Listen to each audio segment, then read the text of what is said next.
পাওয়ার নাই, আমরা যে আউটেজটা মনিটরিং করব, যে চলে গেছে বাসায় পাওয়ার চলে গেছে, ইউটিলিটিকে কল না করেই আমি অলরেডি কি করতে পারবো, কোন জায়গায় আউটেজ হয়েছে, কোথায় সমস্যা হয়েছে সেটা জানবো। তো এই জিনিসগুলো অলরেডি আছে, এবং এটা এখন আমাদের ওখানে ম্যানুয়াল, ওখানে আমাদের অনেক বেশি কিছু করার যে সুযোগ আছে তা না। বাট যেটা বললাম সাবস্টেশন ডিজাইন, আর আরেকটা যেটা smart house. Smart house smart হাউসের কনসেপ্টটা কি, যেটা আমি একটু আগে উদাহরণ দিলাম, যে আমার বাসায় 5 কিলোওয়াটের সোলার বসানো আছে, কিন্তু আমার বাসায় হয়তো মাসকে মাস শুধু 2 কিলোওয়াট ব্যবহার হয়।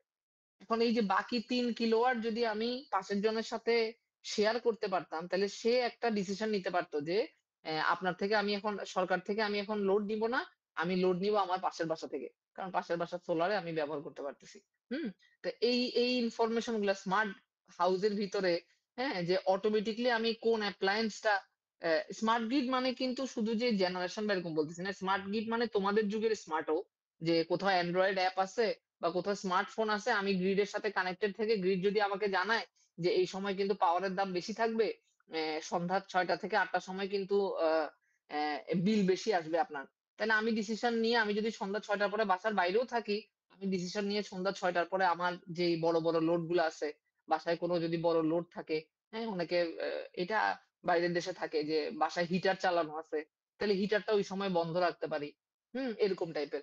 তো আমি আমার আমার বিল, আমার এটা স্মার্টলি কন্ট্রোল করতে পারবো, এটা হচ্ছে স্মার্ট হাউস।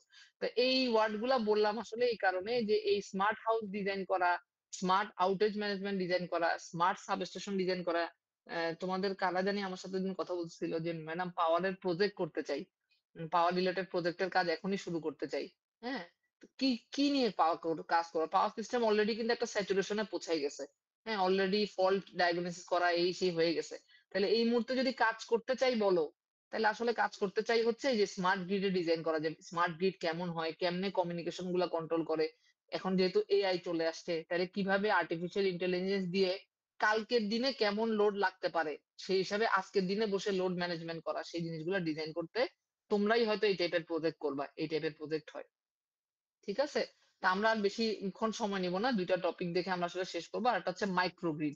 অনেক সময় আমরা স্মার্ট গ্রিডের সাথে মাইক্রোগ্রিডকে গোলাই ফেলি। স্মার্ট গ্রিড স্মার্ট জিনিস, আর মাইক্রোগ্রিড হচ্ছে এই যে প্রত্যেকটা বাসায় বাসায় এক একটা সোলার আছে, হ্যাঁ, বা একটা এলাকায় 10টা বাসা মিলে একটা, সরি, 10টা বাসা মিলে একটা। আমার ভালো লাগে না।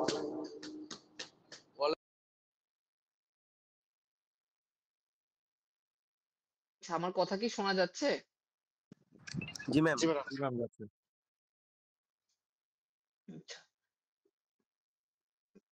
তোমাদের কোশ্চেন থাকলে বলতে পারো, না হলে আসলে এই জিনিসগুলো ছোট ছোট জিনিসই, আমি তোমাদেরকে সবসময় বলি এই জিনিসগুলো পড়তে তখনই ভালো লাগবে যদি এগুলোর মধ্যে আসলে কোনো ইন্টারেস্ট, নিজস্ব একটা ইন্টারেস্ট যদি ক্রিয়েট হয়, যে আচ্ছা এই পাওয়ার সিস্টেম তাহলে এটা কিভাবে অপারেট করে, কি হয় বা কি রকম জিনিসপত্র থাকে। যাই হোক, যেটা বললাম যে মাইক্রোগ্রিডের সুবিধাটা কি সেটা একটু দেখে নিও। হ্যাঁ, সিস্টেমের ইকোনমিক্স বাড়বে, অপারেশন ইমপ্রুভ হবে, অ্যাভেলেবিলিটি ইমপ্রুভ হবে। মাইক্রোগ্রিড আসলে কি, যে একটা এলাকায় 20টা বাসা মিলে হয়তো একটা পাওয়ার, বা 50টা বাসা মিলে একটা পাওয়ার সিস্টেম ডিজাইন করা হইলো, এবং সেটা থেকে গ্রিড কানেক্ট হইলো। তাহলে দেখা যাবে যে এই যে কন্ডাক্টরে অনেক দূর থেকে পাওয়ার আসছে, তাদের বাসার জন্য অনেক লাইন টানা লাগবে, কন্ডাক্টরের পরিমাণ বেড়ে যাবে। কিন্তু আমি যদি মনে করো 20টা বাসার জন্য একটা সোলার পাওয়ার প্ল্যান্ট বসাই, কাছাকাছি 20টা বাসাতে ওইটাতে পাওয়ার দেই এবং স্মার্ট গ্রিডের সাথে কানেক্ট করে দেই, তাহলে দেখা যাবে যে আমার কন্ডাক্টরের সাইজ কমে আসবে, জি ম্যাম। আমার অ্যাভেলেবিলিটি বাড়বে।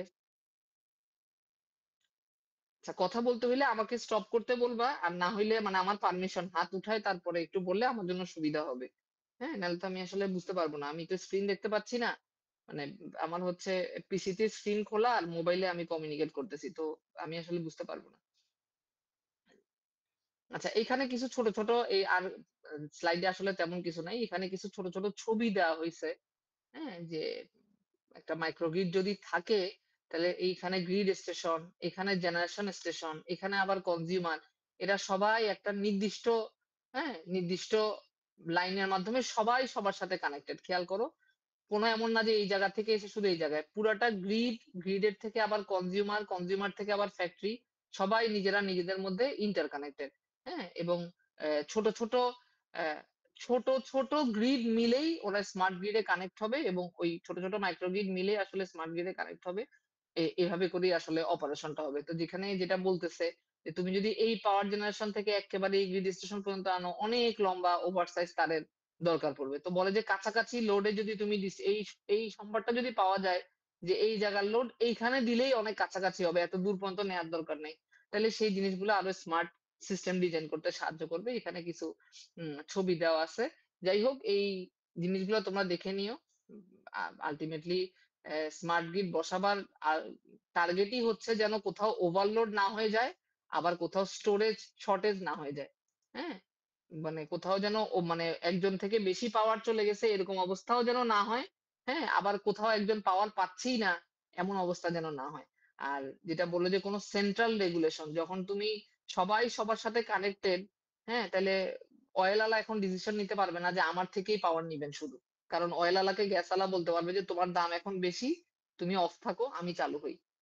বা সোলার এখন বলতে পারবে, সোলারের যে পাওয়ার প্ল্যান্ট আছে সে ডিসিশন মেক করতে পারবে যে এই টাইমে সোলার এভেইলেবল আছে। উম আ এটা তোমরা কতটা ফিল করো জানি না। আমি তো আসলে এনার্জি সেক্টর নিয়ে কাজ করি, এনার্জি পলিসি নিয়ে কাজ করি। এজন্য আমার মাথায় হয়তো এই কথাগুলো থাকে। আমি এনার্জি ইকোনমিক্স পড়াইতামও। তোমাদের একটা কোর্স আছে 4th ইয়ারের অপশনাল এনার্জি ইকোনমিক্স। তো ওখানে সেন্ট্রাল রেগুলেশনটা খুব ইম্পোর্টেন্ট আকারে আমরা পড়াই। হ্যাঁ? যে কেউ যাতে আমরা তো এমন একটা দেশে আছি যে আমাদের গভর্নমেন্ট পাওয়ার প্ল্যান্ট এর পাশাপাশি প্রচুর প্রাইভেট পাওয়ার প্ল্যান্ট আছে। আমি নাম বলতে চাই না। এমন প্রচুর পাওয়ার প্ল্যান্ট আছে যারা অনেক বেশি টেরিফে বিদ্যুৎ বেচে সরকারের কাছে। যেহেতু প্রাইভেট একটু ক্ষমতাধর লোকেদের প্ল্যান্ট, আগে হয়তো ছিল এখন হয়তো আরেকটু কমে আসছে। তো তারা দেখা গেছে যে যেহেতু তাদের নিজস্ব ক্ষমতা বা এইসব দেখায় যত টেরিফে বেচার কথা বিদ্যুৎ তার থেকে বেশিতে বিক্রি করে। তো বেশিতে বিক্রি করলে আমাকে কনজিউমার পিডিবি যদি বেশিতে কিনে তাহলে আমাকেও বেশি দিয়ে কিনতে হয়। তা আমরা যদি আসলে খুব স্মার্ট সিস্টেম ডিজাইন করে ফেলতে পারতাম, সবাই যদি স্মার্ট গ্রিড এর আন্ডারে চলে আসতে পারতাম, তাহলে কেউ একজন এককভাবে দাম বাড়াইতে পারত না। দাম বাড়াইলে তাকে আরো ১০ টা জায়গার সাথে কথা বলে বাড়াইতে হইতো। কারণ যখনই ও দাম বাড়াইতো তখনই সোলার বলত যে, "না তুমি এই টাইমে কেন দাম বাড়াবা? আমি তো এতটুকু দিতে পারবো পাওয়ার।" বা আমরা ডিসিশন নিতে পারতাম যে, "না, ওর যেহেতু দাম বেশি তাহলে ওকে আমরা অফ রাখবো। আমাদের কাছে যেহেতু সোলার এই মুহূর্তে এতটুকু এভেইলেবল আছে আমরা সোলার নিবো।" ঠিক আছে? তো এইগুলো আসলে স্মার্ট গ্রিড এর ইম্পোর্টেন্স। যাই হোক এই স্মার্ট গ্রিড এর এই স্লাইডটা আমি ভোল্টেজ কন্ট্রোল এর যে স্লাইডটা আছে সেখানে দিয়ে দিব। আর না হলে সাবস্টেশনের একটা স্লাইড জেনারেট করে আমি দিয়ে দিব। তোমাদের কোনো কোয়েশ্চেন থাকলে বলতে পারো। যদি কোনো কোয়েশ্চেন না থাকে সবাই একটু উম পোর্টালে সরি সবাই একটু চ্যাট বক্স